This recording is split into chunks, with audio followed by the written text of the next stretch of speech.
கர்த்தரும் இரட்சகரும் மீட்பருமாயிருக்கிற ஆண்டவர் இயேசு கிறிஸ்துவின் நாமத்தினாலே அவருக்கும் அன்பின் வாழ்த்துக்கள்.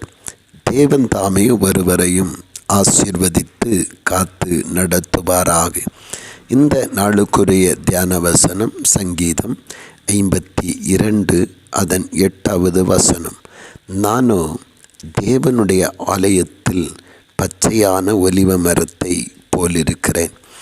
பிரியமானவர்களே, இந்த வார்த்தையை தாவீது ராஜா சொல்ல ஆரம்பிக்கிறார். எப்படி இந்த வார்த்தை பிறந்தது? ராஜா அபிஷேகத்தை பெற்ற தாவீது இப்பொழுது சவுலுடைய கைக்கு தப்பும்படி ஒவ்வொரு இடமாக அங்கே அலைந்து திரிந்து கொண்டிருக்கிறான். அப்பொழுது தாவீது அபிமெலேக்கின் வீட்டிற்கு வந்தான் என்று ஏதோமியனாகிய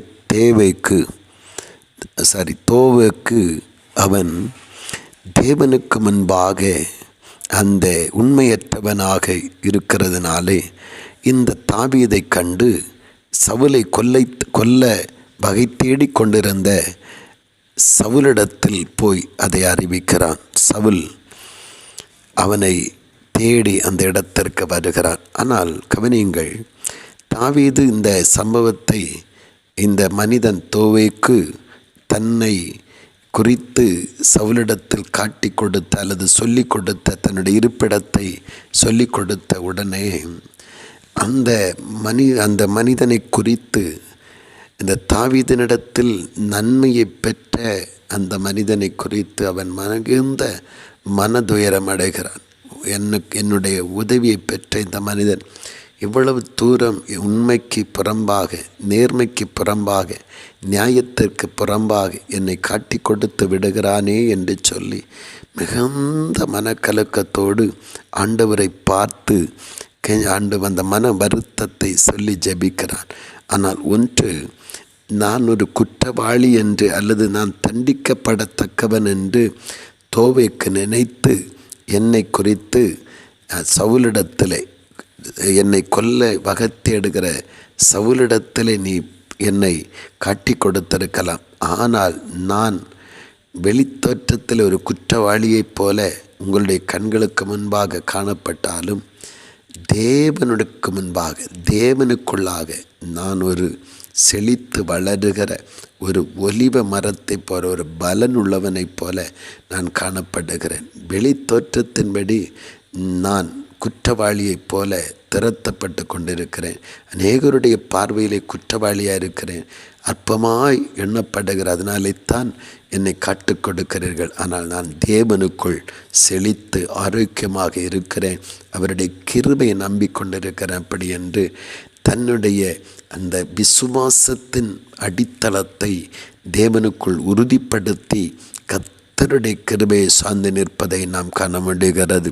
ஒரு நாள் வந்தது, காட்டி கொடுத்த தோவேக்கு அழிக்கப்பட்டான். ஆனால் குற்றமற்றிருந்த தாவீது தேவனால் உயர்த்தப்பட்டு மகிமைப்படுத்தப்படுகிறான். ஆம் பிரியமானவர்களே, இந்த நல்ல காலை நேரத்தில் இந்த சத்திய வசனத்தை கவனிக்கிற உங்கள் ஒவ்வொருவருக்கும் பரிசுத்த ஆவியானவர் சொல்லுகிறார். ஒருவேளை மனிதன் உங்களுடைய வெளி தோற்றத்தை பார்த்து நீங்கள் குற்றவாளிகள் என்று பேசவும், குற்றவாளிகள் என்று தீர்ப்பு செய்து நம்மை குறித்து தவறாக பேசி தூற்றி திரிகிற நிலையில் இந்த வசனத்தை கேட்கிறீர்களா? தேவனுக்குள் திடன் கொள்ளுவோம். இந்த தாவீதைப் போல தேவனோடு கூட உள்ள உறவிலை நம்மை பலப்படுத்தி கொள்ளுவோம். நாம் தேவனுக்குள் நாம் ஆரோக்கியமானவர்களாகவும் கிறிஸ்துவின் மேல் ஆழ்ந்த நம்பிக்கையின் ஜபத்தையும் வாழ்வை உறுதி கொண்டவர்களாய் இருப்போம். ஒரு நாள் வரும், நமக்கு எதிராய் குற்றம் சாட்டுகிறவர்கள் எல்லாரும் அழிந்தும் இல்லாமலும் போவார்கள். ஆனால் நம்முடைய தலையையோ வாழ்வையோ தேவன் உயர்த்துகிற தேவனாயிருக்கிறார். அதுபடினால் தைரியமாய் தளர்ந்து விடாமல் முன்னேறுவோம். கர்த்தர் ஆசீர்வதிப்பார். ஜெபிப்போமா? அன்பின் பரலோக பிதாவே, நல்ல இந்த வேளைக்காக மக்கள் நன்றி செலுத்துகிறோம். ஆண்டவரே, உம்முடைய மகா மேன்மையான இரக்கங்களுக்காக நன்றி. தகப்பனே, தோவேக்கு தாவீதை வெளிப்புற தோற்றத்திலே பார்த்து கணித்து தவறான காரியத்தை சவுலிடத்தில் போய் சொல்லி அதை சவுல் நிமித்த நிமித்தம் தாவீதை அழிக்க தீர்மானித்திருந்தாலும், தாவீது அந்த சூழ்நிலை கண்டு கலக்கமடைந்தாலும் தன்னை திடப்படுத்தி கொண்டு கர்த்தருக்குள் தன்னை உறுதிப்படுத்தி விசுவாசத்தை தளர விடாதபடி ஜெபத்திலும் தேவனை தேடுவதிலும் உறுதியாய் தரித்திருந்தபடினாலே ஒரு நாள் அநியாயம் செய்கிறவனை அப்புறப்படுத்தி தாவீதை உயர்த்தி நிரப்பா. அதை போல எங்கள் வாழ்விலும் அற்புதம் செய்கிறதற்காய் ஸ்தோத்திரம். இயேசு கிறிஸ்துவின் மூலம் ஜெபிக்கிறோம் நல்ல பிதாவே. ஆமேன், ஆமேன்.